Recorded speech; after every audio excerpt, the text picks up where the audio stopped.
Religion's influence on humanity is unavoidable. Love it or hate it, revere it or fear it. And Christianity is all over the English language in particular. Let's just take a quick glance at some common English words and phrases that are rooted in religion, starting with some obvious and then getting a bit more obscure.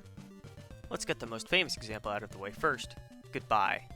Short for God be with you, which in the press was abbreviated down and down and down. Telling someone to have God watch over them or to have Godspeed has always been a common farewell, and goodbye is no different. The phrase old wives' tales is straight from the first book of Timothy, chapter 4, line 7, quote, "But refuse profane and old wives' fables, and exercise thyself rather unto godliness," end quote. Basically just saying, don't gossip. To wash your hands of something you find distasteful comes straight from Matthew chapter 27, line 24, where Pontius Pilate washes his hands of Jesus' criminal case.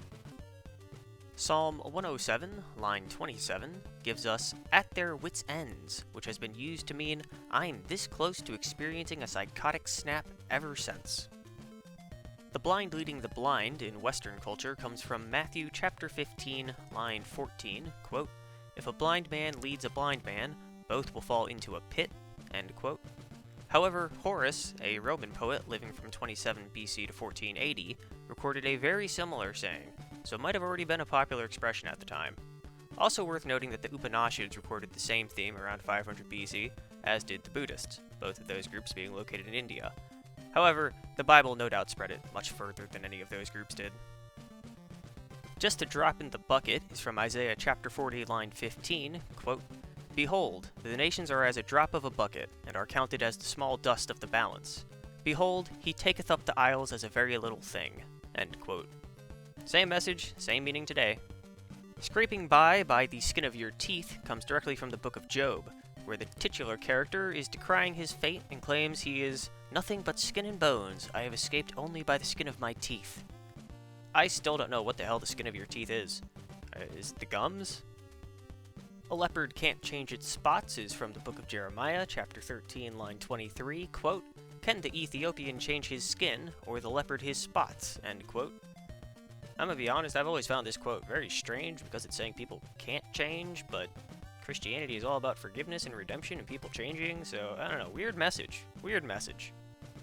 Matthew chapter 7, line 6 gives us the quote, "Give not that which is holy unto the dogs, neither cast ye your pearls before swine, lest they trample them under their feet." I have only ever seen this phrase written out and as the title of that one really bad Sunday comic. I don't think I've ever heard anyone actually say it in real life. But there you go. Pearls before swine. Now here's a good one. The writing's on the wall. Not actually a direct translation of a phrase from the Bible, but it is from a story in the Bible. In Daniel chapter 5, the king of Babylon is holding a feast when suddenly a ghostly hand appears and starts writing Hebrew characters on the wall. The king summons Daniel to translate it, and he tells the king that it means the city will soon be numbered, weighed, and divided. Sure enough, that very night, Babylon is invaded by the Persians and the king is slain. And so, whenever doom is approaching and we can say it's too late, we can say that the writing is already on the wall. Acapella, the musical term, where you play instrumental acapella groups, there's no background, it's just you guys singing. Well, it literally means according to the chapel. Capella means chapel, aka sing like how you'd sing in church back in the day when there were no instruments allowed in the church and only the choir sang. Here's a good one that requires a little bit of historical context. Noon, which we used to mean 12 p.m., actually comes from a Latin word, nona, which is 9. So how did 9 become 12? Well, back in the day started at daybreak, which was 6 a.m. So what we today call 3 p.m. was actually the 9th hour to them, nona. Priests were always to perform their midday prayers at this hour, and so the midday prayers eventually got the nickname nona to reference it. Hey, gotta go say your non prayers right now.